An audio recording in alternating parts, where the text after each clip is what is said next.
Welcome to Carl and Heather Present, the podcast where we dive into the insights, challenges, and humor of being married to someone who is nothing like you. Are you ready? Let's go.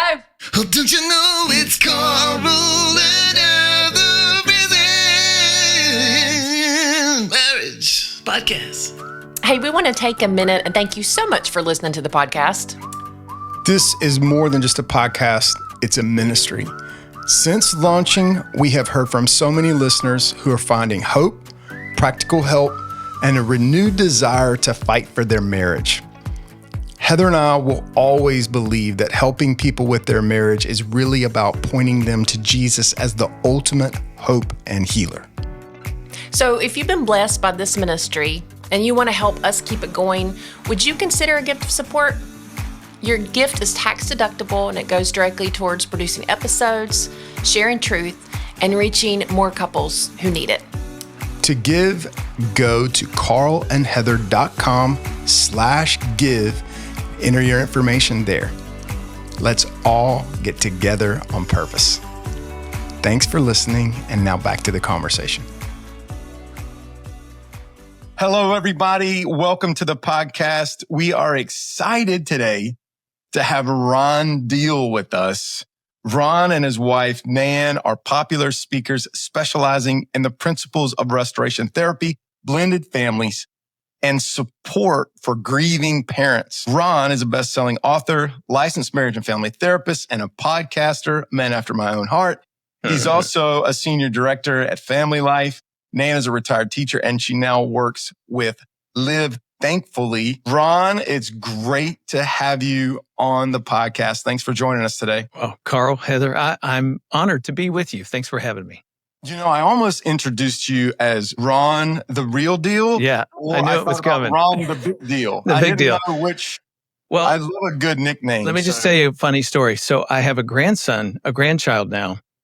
Cool. And 2 days after he was born, he wore a shirt that said "Big Deal." Okay.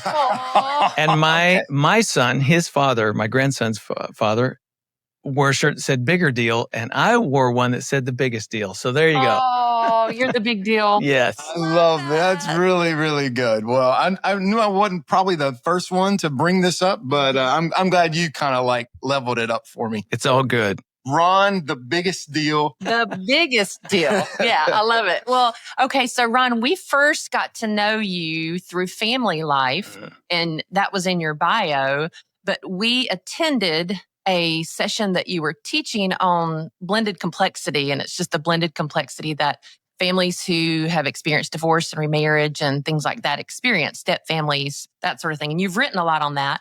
But before we get started, because you've written so much on that, how did you get into that space? Like, how did you become the blended expert? Yeah, well, I never saw it coming, and nor did I seek it out. You know, there are some things that we do in life that are directly out of our personal story. Nan and I lost our middle son, Connor, at the age of 12. It's been 16 years. We volunteer with a ministry that ministers to parents who have lost children because somebody helped us when we went through our great tragedy. We live it every single day. That passion has grown out of our personal loss. My blended family ministry grew out of marriage and family ministry. I've been in this field now in local church work as well as nonprofit work for 37 years. I've been working with families. And the last 32 years of that, I've been really specializing and focused on helping step families.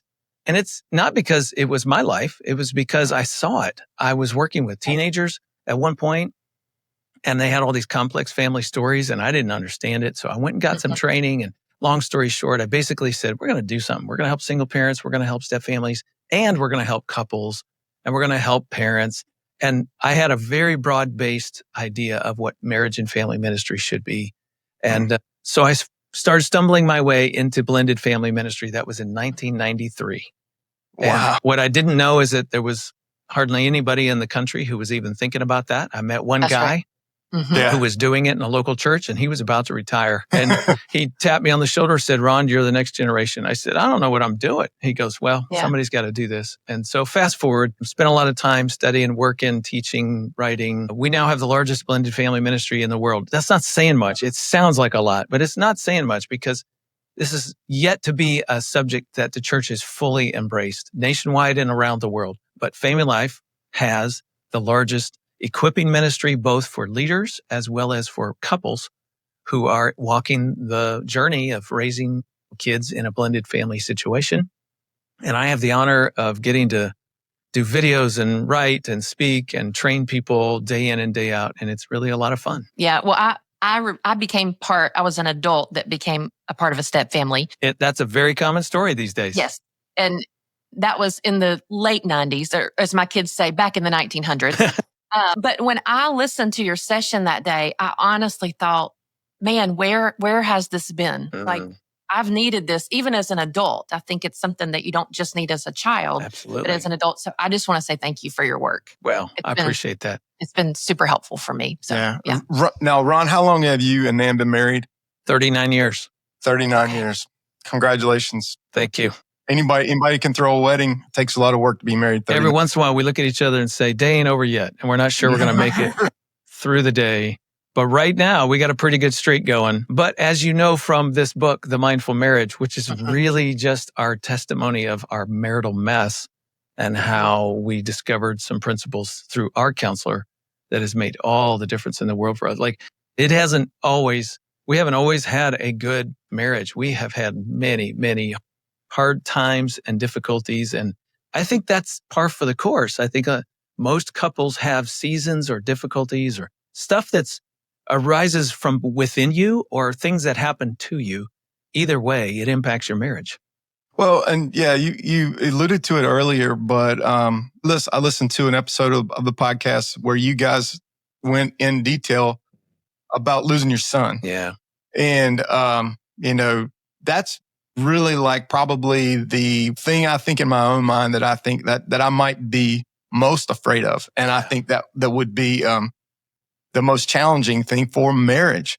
So even though in one sense you're an expert on all of these things and have written widely on it, could you share a little bit about what impact that deeply devastating? Yeah. And it continues to do so. I remember, you hear a lot of people talk now, but I heard your wife say something on that podcast. Maybe she says it a lot, but it was the first time I'd ever heard it. But she talked about grief being like how Mufasa explained the kingdom to Simba when he said, our kingdom is everything the light touches. And she said, grief is like that. Everything the light touches is how to live with grief. And I was like, boy, it just cut me straight to the heart. But then here I am talking to you, and that is could you just express a little bit more of that and what it's been like to be married to someone who is living alongside of you with that, with that reality? Yeah. So good news and hard news for somebody who loses a child. First of all, that thing that we throw around about 85% of couples who lose a child get divorced, not true. I've looked into it. In fact, just last weekend, I shared with a group of leaders that is so not true and it's not helpful. And people walked up to us within 2 weeks of Connor's death and said, and now you're going to get divorced because, like, wow, just get out of my face. These are the things people do that are unhelpful. So it's not true. Actually, the best data we have says the divorce rate is not much higher than everybody else for couples who have lost a child. We do think the path you were on before the loss is the path that you speed up on after the loss. So if you had a healthy relationship, it can pull you together and move you forward and you're okay. If you were really struggling, this might be the deal breaker, right? There are contextual factors that you have to take into consideration. But all that to say this, there is no aspect of my life or my marriage that was not touched by the loss of my son. I mean, I'll just cut to it. It affects your sex life. It affects your sleep. It affects your weight. It affects what food you eat or you don't eat, your work ethic, how you view the world. My definition of a bad day has changed dramatically. I tell people, I used to think a flat tire or a flight delay was a bad day. That's not even close. That doesn't hit my Richter scale anymore, right? I know what a bad day is. In the same way, before Connor passed away, how I thought the world worked, how God worked in the world and my life with him, that's totally been redesigned. Recalibrated is the word we use. So many things have been touched by this.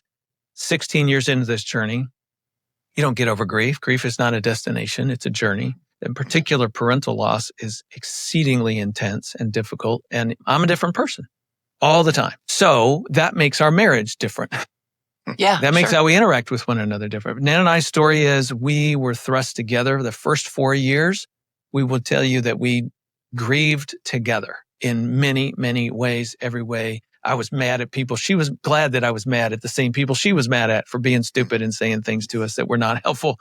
Sure. Yeah. We just walked that road almost together. And then, and this is outlined in the Mindful Marriage because this is part of our journey, not just the only thing that brought us to crisis, but then after 4 years, I was trying to find peace with God and make sense of this whole thing. And she will tell you that Ron did a deep dive in the book of Job and somehow found his peace and all of a sudden was not okay with Connor being gone, but I could rest that somehow I could trust God with it.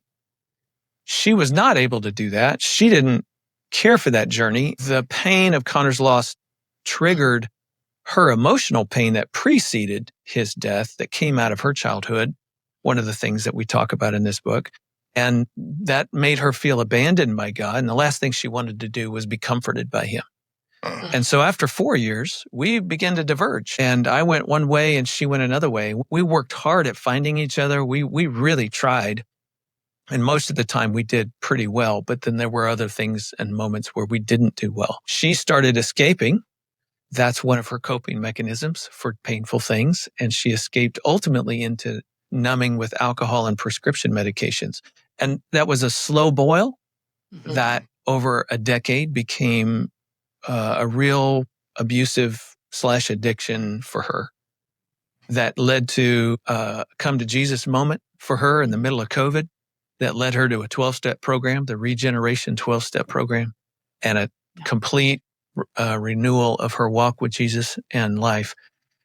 And that's being renewed day by day even now. So all of that to say, yeah, it doesn't matter what you know when you go through really hard, painful, difficult things. We are thrust into this crucible of how do I trust God? How do I walk with this ugliness and carry it with me as best I can, as faithfully as I can? And what do I do with the pain and the sorrow? That is not an easy journey.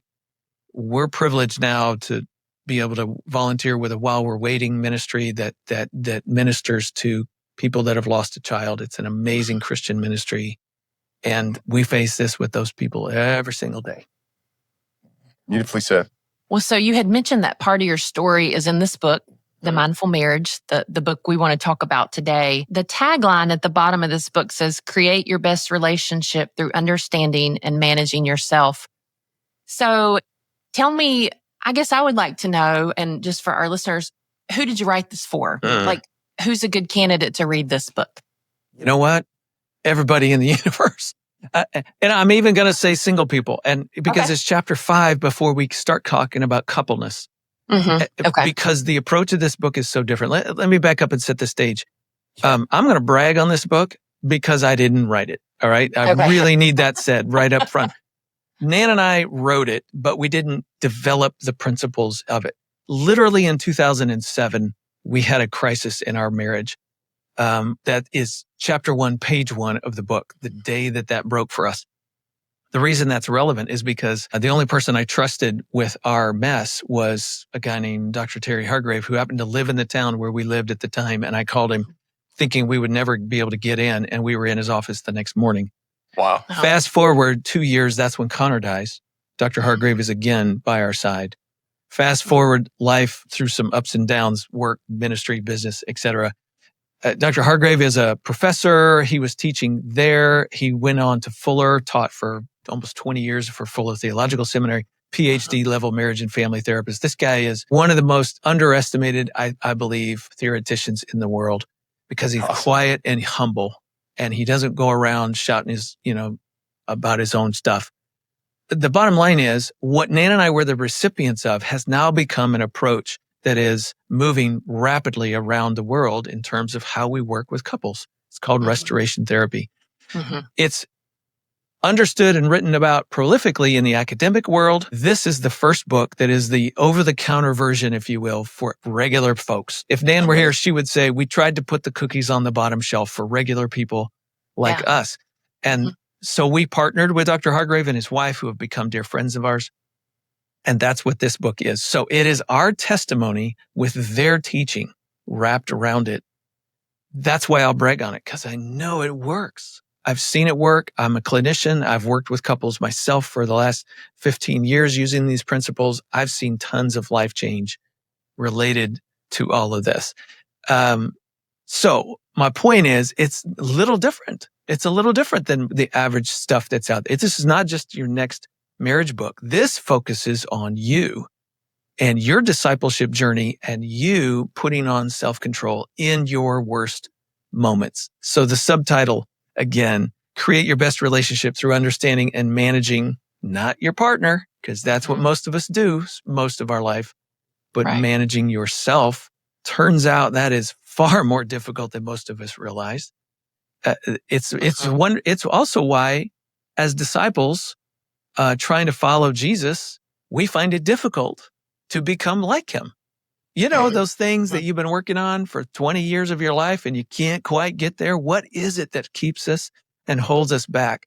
That's what this book really dives into, is how does a brain, body, soul work? What holds us back? That's our old self, as Paul calls it in the New Testament. Yeah. And how do we move into our new self? So this is surgery. And I'm just here to tell you, it is a really good, hard, amazing read. Well, okay. So, and so it's right to say that Dr. Hargrave is kind of at the front edge of developing restoration therapy. Absolutely. Yes. He is the innovator. He is the one who created it. He's the one who's moving it forward. And he was our partner in this thing.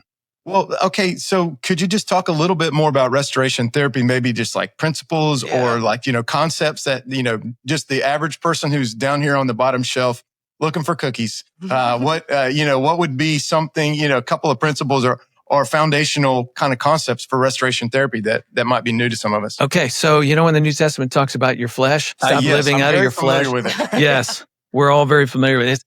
Here's another way to think about it. Here's a real technical word, discombobulated. When you get discombobulated in life or in relationship, right? Or we can think about marriage. But if you're driving down the road and somebody crosses the double yellow line coming into your lane, you get discombobulated, right? Sure. Yeah. You go into panic.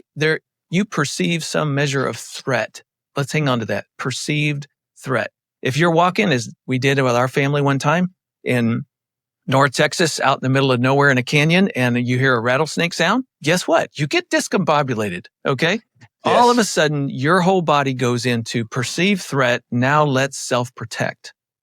And your brain only knows to do two things in that moment, fight or flight. We've all heard this. This is not new stuff. A lot of trauma-informed research. We've been hearing this. The body keeps the score. People are familiar with those concepts, fight or flight. Well, it turns out fight or flight really looks like four main things: blame, shame, control, or escape. We either blame somebody else, we shame ourselves, we control the environment or myself or the circumstances, or we just escape this painful moment and we run away from it.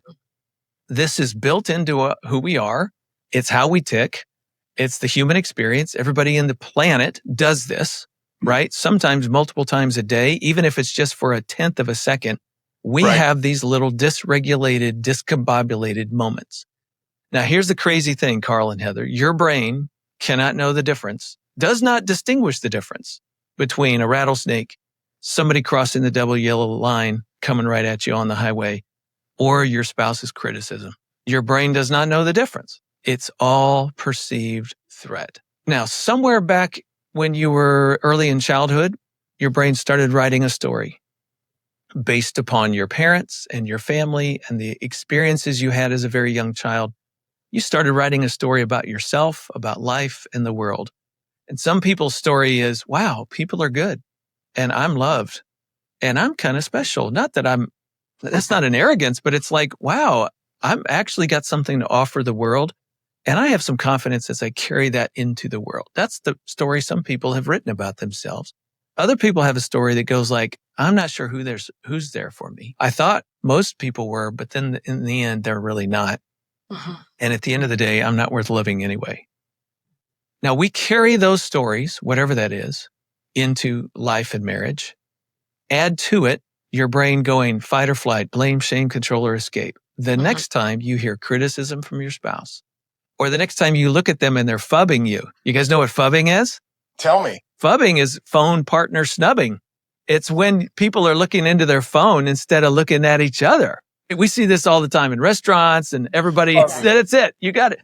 You got to be super careful when you say that. Right. I know. that, You right, really got to Ron? distinguish those words, right? Very. PHUBBING. Enunciate. Yes. It's a new word because we've discovered smartphones and people would rather watch Instagram videos than talk to their spouse. And the spouse feels, pushed aside in that moment. It's like a mini affair. Like, where did you go? Do you love me or do you not love me? Do you see how that connects into the story of your life? Do you love me? Well, nobody's ever really there for you because that's what I've learned about life. So guess what? In that moment, your brain perceives a threat. You don't care. And so all it knows to do is blame, shame, control, or escape. Now, some people do one or of those four. I do two of those exceedingly well, like mastery. I am a blamer and a controller. Nan will tell you she's an overachiever. She does all four. Okay. She doesn't do them at once. I would love to be friends with Nan. She's your kind of gal. Let me tell you. She will tell you she's going to do all four, maybe not all at once, but she's going to start from one, move to the other one. If that doesn't work, she's going to go to this and then to that. And guess what? In those moments when I go into Mr. Control, do you think my wife, if I'm looking at my phone and my wife says, hey, I'm talking, are you listening? And she's feeling like discounted by me. She's feeling small in my heart, right? And I hear that criticism and I think, oh, perceived threat. There she goes. More criticism. She's trying to tell me what to do again. You know what I need to do is I just need to control back. I need to argue with her so she will stop thinking this about me. And then she'll like me again. So Heather, is that just not the dumbest thing you've ever heard in your life? That I'm going to argue her into liking me? No, this is stupid, but this is what we do because it's all your brain knows to do. Blame, shame, control, or escape. And so I'm going to go into control mode and Nan's, do you think that's going to help her like me more? No. Now she's gone from I'm feeling annoyed that he's looking at his phone to I'm mad. I'm hurt. I'm insignificant. I don't matter to him at all. Guess what? Perceived threat's gone up, not down. And she's going to escalate her 4 blame, shame, control, or escape activities. And I'm going to escalate my control activity. And then if that doesn't work, I'm going to become a blamer and I'm going to say, this is just because you're messed up and your family, whatever. Well, I'm going to make up something to make it about her, not about me. And guess where we are? We are distant. We are emotionally confused. Neither one of us feels safe in the relationship and things have gone from bad to worse. This can happen in a nanosecond. Everybody listening to me right now knows you've been out on a date, had a wonderful evening, and one look, one remark, one comment from one partner, and you're off and running in conflict and anger and hurt and bitterness. How does that happen? It's this mechanism that we're talking about. And it sort of feels like, whoa, this is the way, we do this in and out all the time. Yep. Everybody on the planet gets dysregulated and has these reactive moments.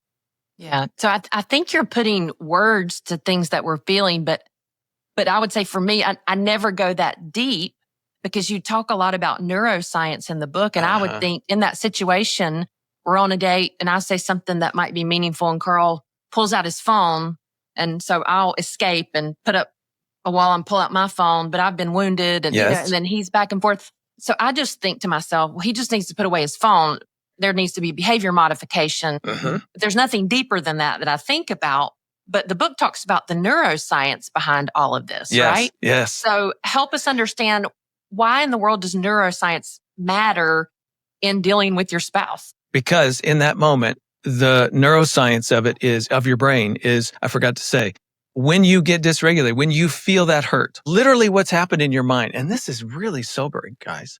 Literally what's happened in your brain is the prefrontal cortex, the part that's up here that does all the thinking and considering and processing, and the part that knows God's will for your life goes offline. Hurt makes it go offline. Perceived threat says, whoa. and another part of your brain kicks in. It's called the midbrain, and it's where the amygdala is. It's the fight or flight mechanism, and all it knows how to do is self-protect. So the part of you that knows better has gone offline, and the part of you that only knows blame, shame, control, or escape kicks in. That's the neuroscience behind your flesh. That's why you become somebody you don't like. When it's all said and done and we all step away from these moments and go, why did I do that? Why did I argue her like that? Why did I blame her? I know it's not her fault. I know it. We all can find ourselves once we calm down and our brain comes back online. But in that dysregulated moment, we become somebody we don't even want to be. Mm-hmm. That's the kicker. That's the moment in time where change can happen, where essentially we're invited by God to be transformed by the renewing of your what? Mind. Your mind, because your mind can tell your brain Mm-hmm. not to act that way. Your mind can tell your brain to go somewhere new and be something different. But you have to get your brain working again. And so the neuroscience is, wow, step one is I come to know this about me, my reactivity and what I do when I'm feeling unloved or unsafe in this relationship. Mm-hmm. I can map that. And through the book, we actually help couples, as you guys know, map and sequence how they react neurologically and reactively. And then we turn the corner and we go, but that's not who you want to be. That's the person you're trying to leave behind. Mm-hmm. Who are you trying to be? How are you going to become this new person that God has called you to be? What does it look like to live out of the new rather than react out of the old pain? That is a massive leap. But when you can cross that, and we give you a little process, a 4-step process to in the moment, here's what you say and do. That helps you. The more you do it, the more you practice, the easier it becomes. You're literally moving into the new self that God has for you and leaving that old reactive, angry, escaping person behind. That's the beauty of what this thing is. One last illustration, just to sort of put it, help people understand the context. We all go to church on a regular basis and you sit and you hear a good lesson or you listen to a podcast, you read your Bible and you go, yep, that's who I need to become. I need to be more like Jesus in this manner. And we walk out of the building and somebody crosses the yellow line and we become unchristian. Isn't it fascinating? Where's the gap between who we're trying to become and who we actually are in our worst moments? Not that we're that way 24/7, but we are that way in our dysregulated moments because threat kicks in a different activity of the brain and we become our worst selves. If we can be in self-control of those moments, you can transform your mind. Yeah. Just listening to you articulate this stuff, I'm just listening to it through the lens of like, I know how I am. And I've often said like almost every test of faith or every test of character is a pop quiz. Yes. It's like, and just like you've said, you broke it down into its individual parts or, how each individual reacts differently, but we do it in nanoseconds. And the next thing you know, like the words are coming out or the walls are coming up. That's or right. We have made a conscious choice, but kind of subconsciously. We don't break it down. And it's this impulse control. Like I found myself out over my skis so many times. That's right. I think I go into either put up walls or trying to control. And for me, it's been control with words. You know what I mean? Or volume. When the words don't sound as smart, if you make them louder, they might be more effective. Just kidding. No, I got it. Believe me, I understand. But it's really becomes about like impulse control and how do you put time, because these things happen to us so fast. How do we inject time? And like if I knew I was going to have a confrontation with somebody like in 3 days, it would go so much better, I believe, than the one that kind of pops up on me. And training our hearts and our minds to slow down seems to be something that we would really, really benefit from, but we have a huge barrier to get around to actually doing it. It is the exact same principle as learning how to hit a golf ball or a tennis ball or play a new video game that you've never played before. Your thumbs don't go to the right places. Your swing doesn't do right. Your hips don't shift when they're supposed to. And you have to do it a lot. Yeah. Practice, Practice creates muscle memory. You will create new neural pathways in your brain the more you practice these principles so that it becomes more automatic and less arduous. Like learning to drive a car. You remember 15, 16? How much you had to blinker, turn, steering wheel. I am teaching teenage boys to drive cars right now. And it's like amazing how much you have to think about that you don't think about or haven't thought about in a very long time. This is the exact same principle about creating the new that God has for us. The old is really easy because it is neurologically ingrained. We call them neurological ruts in your brain. Literally, your mind has a pathway that is worn down. It knows exactly what to do.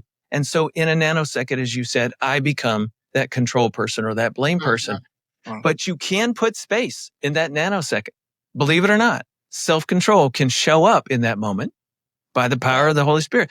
Can show up in that moment, and you can begin to go, now this is where I get all discombobulated. Ron, you know what's coming. What are you going to do about this? Yeah. And that 4-step process kicks in, and you start. We actually teach people, I don't know if we have time, but the point is you talk yourself back into self-control. Yeah. You talk your brain back into coming online so that you can stop yourself and go, I can't do that.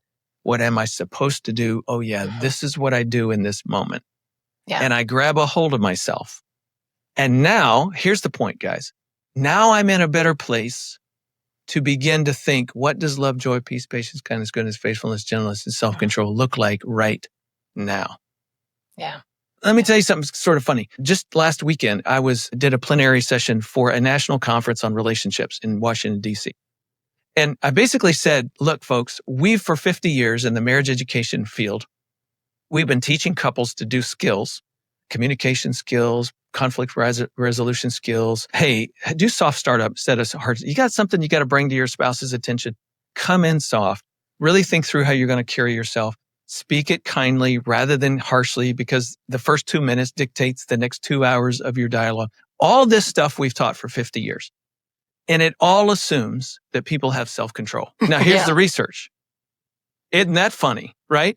Now, here's the research. When you get dysregulated, your brain has shut off, you go into your midbrain fight or flight reactivity, you are not thinking. You have lost the ability to utilize all the skills you learned sitting in Carl and Heather's classes. You've been taking this stuff in for a long time. You can, when you're calm and you're sitting in a class, you can learn those communication skills. Couples can do them, but walk out of the room and find themselves feeling a rattlesnake in their relationship, and they can't do it. Here's the gap. They don't have self-control. They're dysregulated. But if they gain this self-control through this process, then they have access to everything you've taught them. And now they're even better people. So the kicker is learning how to get a hold of me in my worst moment so I can bring the best of me to the next moment. That's good. That's really good. Well said. Yeah. Well, I have one question that I want you to address. Gosh, this has been so good. I wish we had so much more time, but you talk about in the book, the cultural belief that my spouse needs to meet my needs. Like Carl needs to meet my needs. Yeah. That's his job. And how the church has inadvertently taught the same thing. Explain that. Well, first of all, thank you for bringing it up, because this is something we need to push into. You guys being marriage educators and teachers, we all need to rethink a few things. Somewhere in there, we came up with this idea that your spouse has a big bucket in their heart. And if you fill it up with all the love points that they need in life, then they will always be kind and considerate and loving and nurturing back to you. And it's just not true. Yeah. It is not true on any level. It never has been. I won't name the names, but there are books that suggest that you can affair-proof your spouse. They will never end up on a kiss cam. You will just. Oh, wow. If you will just. Is it too soon? Yeah. Sorry about that. Maybe people won't hear this for a few weeks or months. Right. Yeah. It's a delay. All you have to do is fill up their love bucket with certain things. Here's the 2 needs, 5 needs. Here's the right way to fill their love bucket. And then they will be an ever-loving, gracious, respectful, whatever word you want to fill in there, person, because you have met all their needs. That's not the way life works. Can we just go vertical for a second? Adam and Eve in the garden, hello, they have all their needs met. Did they get dysregulated the moment the serpent had a better idea for them? You bet. Absolutely. And what do we see in the garden, by the way? They took control. We see blame, shame, control, and escape, all of them. Wow. Yeah. They took control by eating the apple. We're going to do it our way, right? Then shame sets in and they got to put on clothes, right? Then escape comes in and God goes, where'd you guys go? Blame comes in. Oh, Lord, it's that woman or that serpent. We see all four of those in the Garden of Eden. They had all their needs met. This is not the way we work. This is not the way we're designed. It's never been the way we work. So when we teach that principle, it's confusing. Like, I don't know about you guys. I used to teach that stuff. But at the same time, quietly behind scenes, I was going, man, I think I love Nan well, but she's not always kind to me. What am I missing? Now, look what I did. I blame myself for her reactivity. She walked around for years going, Ron's always just so pressed. He's always working so hard at life, but I'm not so sure we have him when he comes home. She was absolutely right about that. That was my inadequacy stuff becoming control, and I performed and performed and performed at work. And when I came home, I was exhausted and I didn't have much to give. That wasn't her fault. That's my fault. The question is, Heather, whose job is it when I get discombobulated? Is it Nan's job to fix me? No, it is not. Number one, she can't do it. This preceded our marriage. She can't overcome something that's neurologically ingrained in me, brained in me, in my brain. There's no way she is responsible for that. I'm the one who's responsible for that. And the second thing that we know is that this idea that you can co-regulate your partner, you can make them be okay so that they're okay for you. Yeah. Right. That is what the world teaches. That's what we're inadvertently teaching a lot of these days. But that idea is sort of like, well, we say it's like cotton candy. I mean, does it make you feel good when your partner says, oh, you're so beautiful. I just love you. You're an amazing person. Yeah, it makes you feel good for about 10 seconds. Let's just all be real. The next time the rattlesnake does something that hurts your feelings, what they said 10 minutes ago is gone. Your brain goes into perceived threat, blame, shame, control, or escape.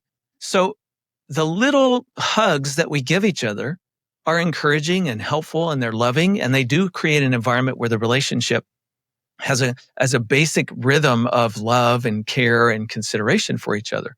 But anytime I get triggered, I'm still going to react. And so it's on me to manage me and bring the best of me to our us. Well said. Well, Ron, thank you so much for being with us today. The book is The Mindful Marriage. I was just sitting here thinking, transformation in individuals and in marriages happens through the power of the Holy Spirit. And it often happens through the influence of men and women who have given their heart to write and study and pray and seek God for words that can help all of us experience that transformation. And I think that's a picture of the gospel. That's a picture of the work of Christ in you and your wife. And may God continue to bless everything that you're doing. The book is The Mindful Marriage by Ron and Nan Deal. And Ron also mentioned about the assessment that people could take if they want to know, if they want to experience the book. Yeah, try it on. We've got a little online assessment. It's a scaled down version of the one you'll do in the book itself.